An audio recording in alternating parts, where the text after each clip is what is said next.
husbands and wives ought to honor one another. The Bible talks a lot about honor. One of my favorite texts is out of Romans 12. Paul says, outdo one another in showing honor. And I'm a very competitive person by nature, so I love that image, you know. I'm going to be the best at honor, right?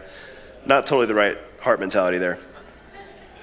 Outdo one another in showing honor. And we're called to honor each other because the image of God exists in each of us, in husband and wife. So if you're married, ask yourself the question, do I honor the image of God in my spouse in my behavior toward them? And if you're not sure, just go ahead and ask them real quick and see what they say. Of course, for nearly all of us, the answer will be yes and no. Sometimes I do, sometimes I don't. And here's why I think it's so difficult for us to honor each other in marriage sometimes. Most couples make the mistake of relying on their love for each other and their devotion for each other to motivate them to treat one another with honor in hard moments.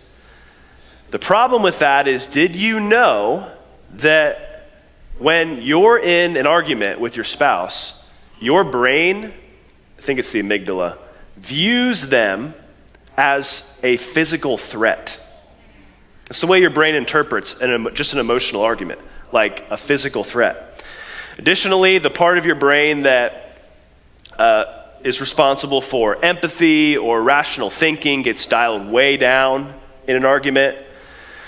There are these things called mirror neutrons, I think. I'm not a neuroscience guy, but I know enough to be dangerous. Mirror neutrons that actually fire to mirror the emotions that your spouse is projecting toward you back toward them, which is why, you know, emotion breeds emotion and fights often and arguments can escalate. And then get this was crazy. The hippocampus, which is the part of your brain that is involved in memory, actually kicks into gear during a conflict to recall past hurts and conflicts, bringing baggage into the argument. So basically what I'm trying to say is it's a really bad strategy to say, I'm just going to let my love and devotion to my spouse be the thing that leads me to honor them when I don't feel like honoring them. Because in those moments, your brain is literally working against you in almost every way imaginable. It simply doesn't work. What you can do, however, and what I think is a better strategy, is remember the words of your master Jesus, who not only taught us to honor each other, but he went a step further and said, anger-fueled insults that we make toward each other, again, this is not just in marriage, but for our context today, he'll say in marriage, anger-fueled insults actually violate the do not murder command in the Old Testament. And then Jesus' brother and one of his disciples, James, he enumerates this teaching by saying this, but no one can tame the tongue, a restless evil, full of deadly poison. With it we bless the Lord and Father, and with it we curse people made in the likeness of God. From the same mouth comes a blessing and a curse. My brothers and sisters, this ought not to be so.